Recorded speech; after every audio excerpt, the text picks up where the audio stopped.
Another kick-ass movie. Well, not so much.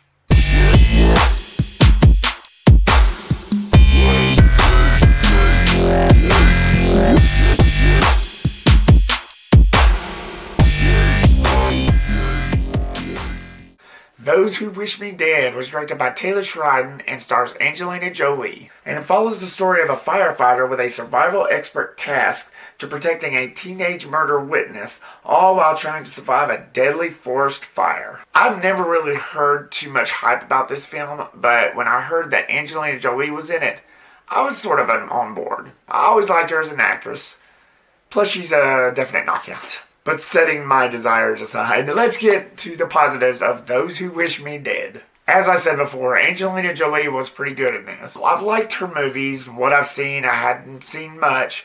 Like Mr. and Mrs. Smith, Salt, and a couple others, maybe off the top of my head that I can't think of right now.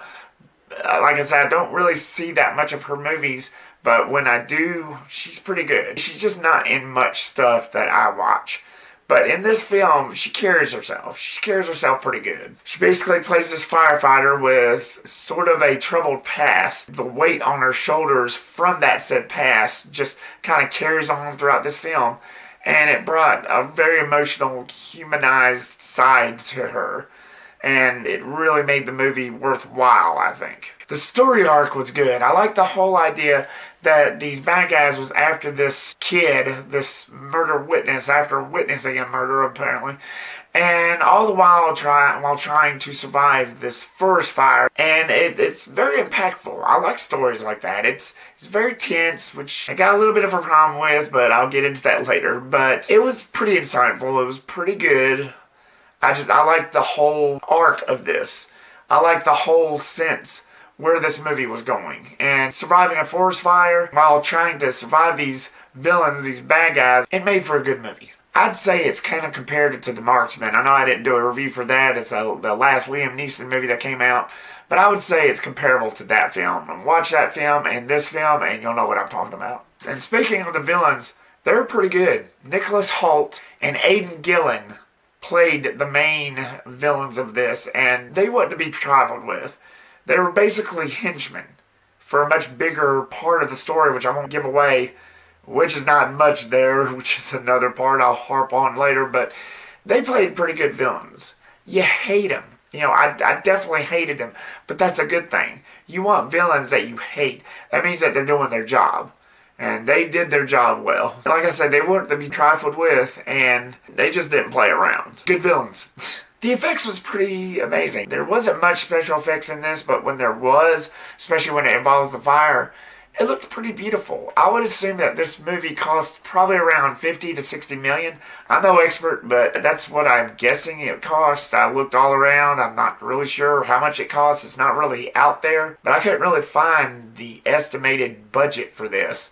But I'm guessing, like, after looking at the film and taking a good hard look at it, especially at the effects and who was in it and where they filmed it at, which is based in Montana. I'm not really sure where it was actually filmed at, but I assume that's what the budget was. Maybe around 50 to 70 million roughly. And it looked pretty good, you know, especially with the fire and with the ash all around the characters.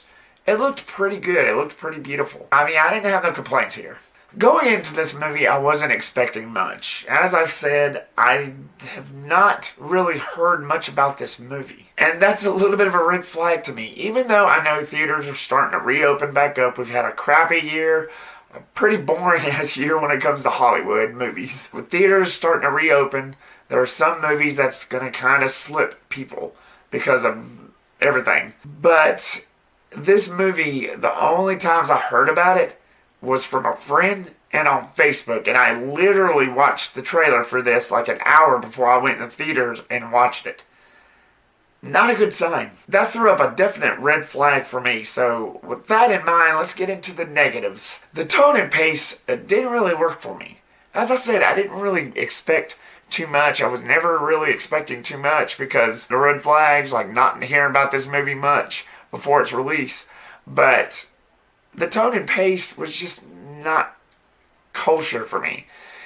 The movie felt like it was dragging on. It didn't really feel like it was focusing too much on what it was trying to say. On the kid being chased by these bad guys, which there was plenty of, but it just seemed like it really dragged on before it finally got to that point. I just wish there would have been more there in terms of action. I just felt like that was a missed opportunity. This seemed like the perfect movie to have the right amount of action in it, and it just wasn't for me. Granted, I do admit that it was a little better than Wrath of Man. Even though I liked Jason Statham, I sort of dug this one a little more. Those Who Wish Me Dead clocks around in about an hour and 40 minutes.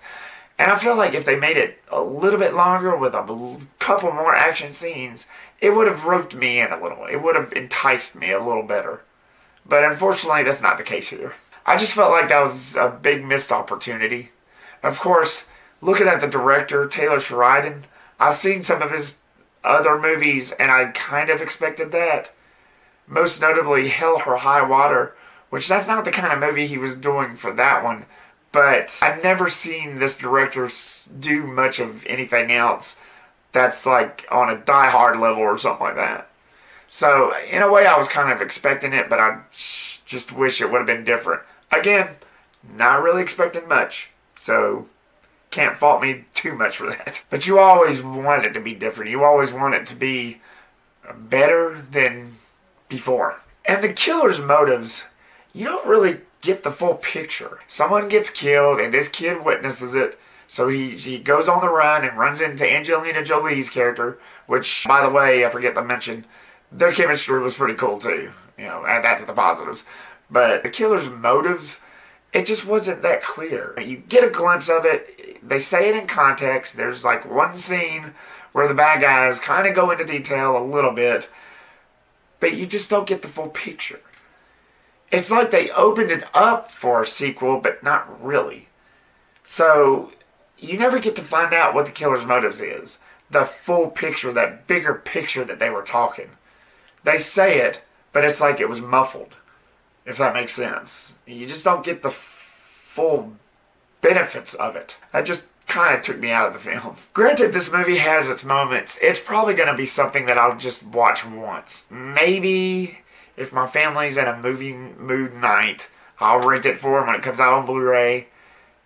But other than that, I just don't really see myself watching this again, ever. Don't get me wrong, it wasn't a terrible film, but it's just something that I would never revisit again. If you're a fan of Angelina Jolie, you might get some kicks out of this. It's an acquired taste. So, Those Who Wish Me Dead. Have you seen it yet? What did you think of it? Is this your favorite? Is this your worst? What's your favorite Angelina Jolie flick? Leave me a comment down below and give me your thoughts. Thank you so much, guys, for watching this video. Like, subscribe, comment, and share. You know the routine. And I'll see you on the next one. Peace and rep out.